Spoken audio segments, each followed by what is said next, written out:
Trump's executive order ending federal support for gender transitions under 19. Welcome to our special report. Former President Donald Trump's recent executive order aims to halt federal support for gender transitions for those under 19. This sweeping decision has ignited nationwide controversy, dividing opinions on its impact on transgender rights and healthcare practices. Let's explore the implications of this critical issue. The executive order has stopped federal programs like Medicaid and TRICARE from funding gender-affirming care. Trump supporters hail this as a safeguard for minors, dismissing established medical practices as junk science. Critics, however, call it a discriminatory attack on transgender individuals, leaving families and care providers in turmoil.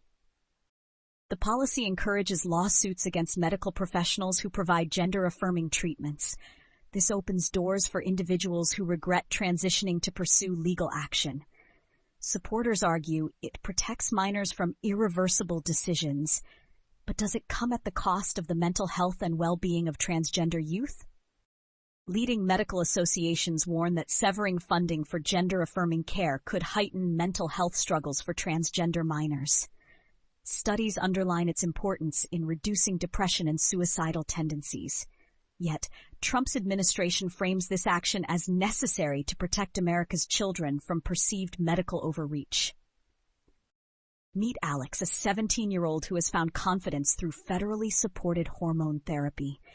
Alex's journey represents countless transgender youth who feel more aligned with their identity thanks to such care. Will this executive order cut off the lifelines that have empowered countless stories like Alex's? Parents across the nation are coming forward, sharing their heartbreak and fear about this policy's impact. Many worry about the mental health fallout for their children, already battling stigma in their everyday lives. They question how this policy affects the rights and safety of their kids in the long run. Proponents of the executive order argue that irreversible medical procedures on minors are a step too far. Some groups claim these measures ensure children aren't pressured into life-altering decisions.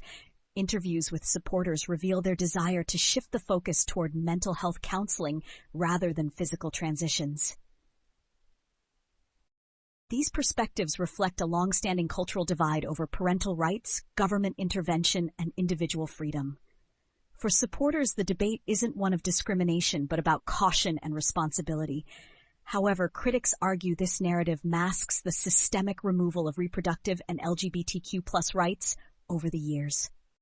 Our streets pulse with protests as advocacy groups rally to defend transgender rights. Many flyers and signs declare trans rights are human rights. Meanwhile, counter-protesters demand greater regulation of gender-affirming care. Clashes erupt across states, showing the depth of the national divide on this contentious topic. Social media amplifies this split, with hashtags like #ProtectTransKids trending alongside Save Our Children. While conservative voices rally around the executive order as a protective measure, progressive leaders condemn it as dangerous rollback legislation threatening marginalized groups. What does public sentiment say about the road ahead? The executive order paves the way for a flood of court challenges. Advocacy groups and families are gearing up for legal battles. Experts predict this will hit the courts, forcing judicial interpretations at the state and federal levels.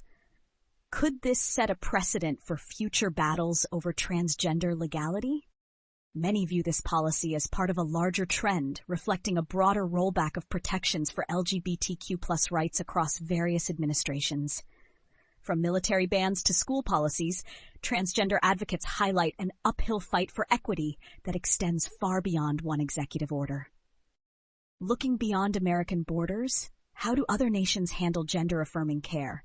In countries like Canada and Germany, transgender individuals often benefit from healthcare systems that support their transitions. The U.S. policy starkly contrasts these systems, sparking even more criticism from global human rights organizations. International bodies and LGBTQ+ coalitions are urging the U.S. to revisit policies endangering its transgender population. As the world watches, will America make strides as a beacon of equity or falter in the quest for LGBTQ+ rights? This executive order is more than a policy. To many, it's a symbol of a country battling with acceptance and understanding. While some view it as protective, others question its ethical and legal validity. What happens next could determine the future journey of the transgender rights movement in America.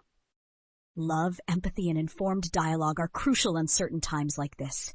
Stay informed, support organizations championing equality, and stand with marginalized groups. Share this video, ignite conversation, and let your voice shape a more accepting, inclusive future. Together, we can bring clarity to the storm.